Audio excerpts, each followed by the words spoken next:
Jeg vil nu vise, hvordan man arbejder med et Google Docs dokument.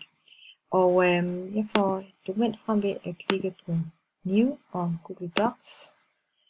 Og så fungerer det faktisk rigtig meget ligesom Word. Jeg starter med at give mit dokument en titel. Den kan jeg jo kalde Spansk 1. Og så kan jeg skrive her, at dette er en test.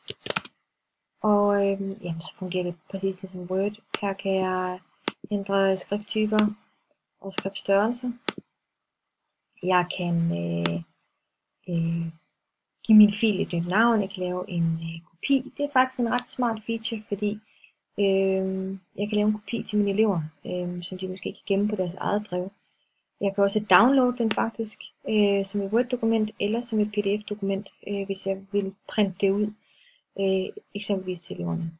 Jeg kan indsætte billeder, jeg kan indsætte links, jeg kan indsætte en tabel og mange andre ting.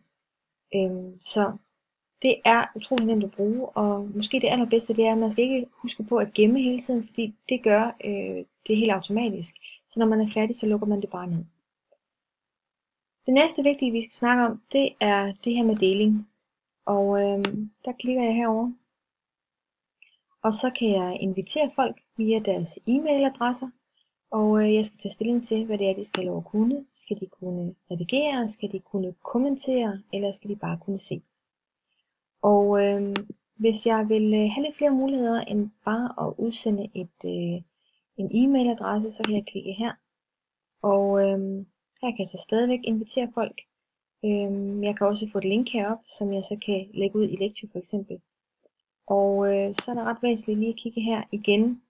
Præcis som i mappesystemet. Skal det være offentligt på nettet?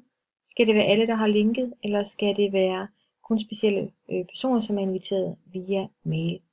En anden vigtig ting, hvis man klikker her med linket, jamen så er det nemt at invitere eleverne ind i dokumentet.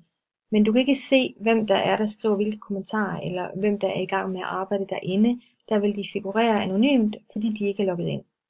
Hvorimod, at hvis du inviterer eleverne via e-mail, jamen så skal de logge ind for at komme på, og så vil det figurere ved navn, hvem der er i gang med at arbejde i dokumentet.